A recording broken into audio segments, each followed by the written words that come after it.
Hi, my name is Annika. Welcome to episode 1 of Life After Rape.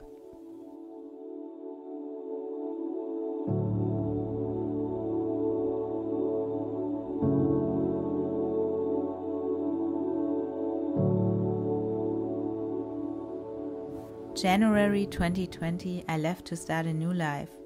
I left behind my boyfriend of almost 8 years, our beautiful apartment together, my friends, my mother, and the comfort zone of acquaintances. I flew to another country to be free from my past and my problems. I knew that for a real change I needed a different environment.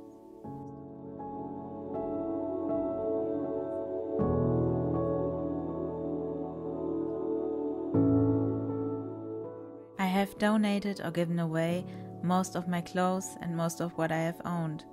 To be honest, I was really scared, but I finally wanted to live my dream. It was now or never. I wanted a complete reboot.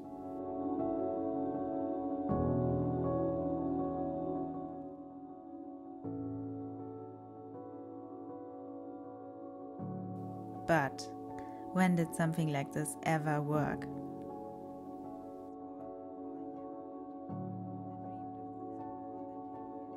I moved to a warm country where you can swim in the ocean all around the year. I've dreamed of this for more than 10 years, and when I arrived at my new accommodation just a block away from the sea, it really felt like a dream come true. I booked a room and was staying with a girl who I liked from the start. I went out to the sea every day, stared out at the endless blue on the horizon and felt the warm rays of the sun on my skin. I felt like I did the right thing.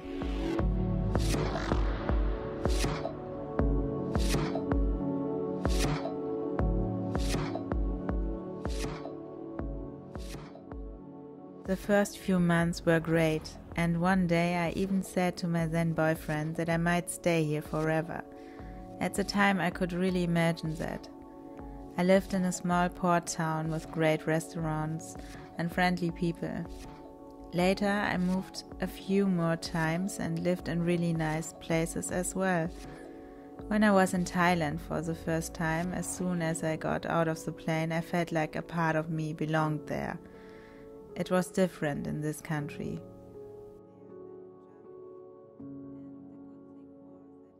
But I still felt a lot happier there than in Germany. And the good thing was that I didn't need a visa, and my boyfriend at the time could visit me without having to fly for 12 hours. In short, I was satisfied and felt good. After a while, however, things started to change.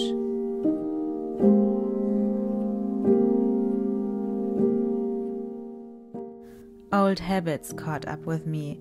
I worked until exhaustion. In the evenings I often felt lonely, and at the same time I didn't feel like meeting people. I felt an inner emptiness that I tried to fill by eating, drinking and smoking. In between there were moments when I literally freaked out inside. For example, when my roommate started renting out her apartment to others. I felt cramped and oppressed when suddenly a strange man with whom I was supposed to share the bathroom was sleeping next to my room. My little safe paradise suddenly became a prison from which I just wanted to get out. Or when I was obsessively worried in another accommodation that man could break into my house at night and was therefore unable to find peace. Or when an acquaintance stripped naked on the beach, which made me freeze for a moment. After the initial shock, I first glossed over my feelings to myself and later to him. Only days later did I realize how uncomfortable I felt in the situation.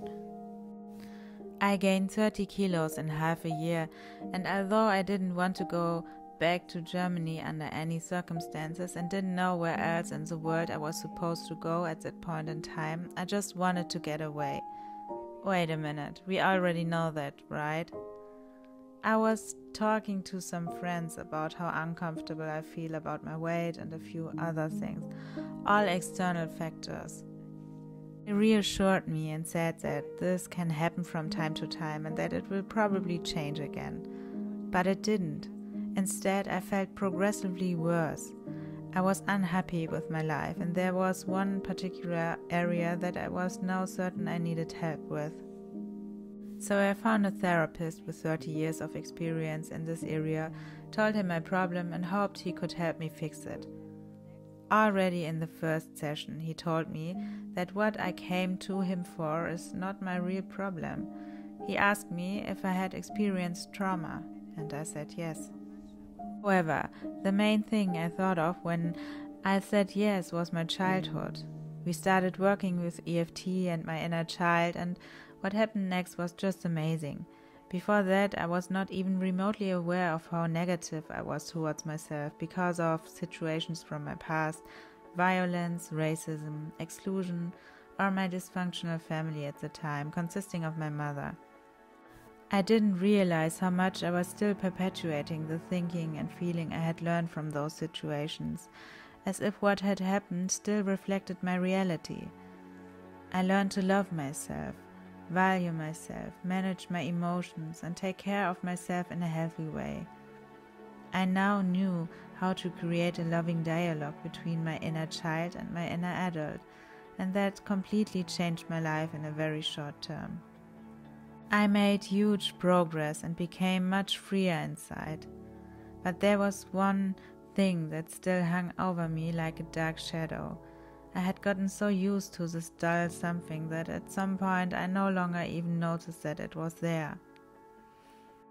What I had learned up to that point, however, was that a different external environment can make change easier, but it only works if the inner environment also changes. Your thoughts and your emotions, your willingness to be truly aware and to feel. And for some changes, we need other people to help us.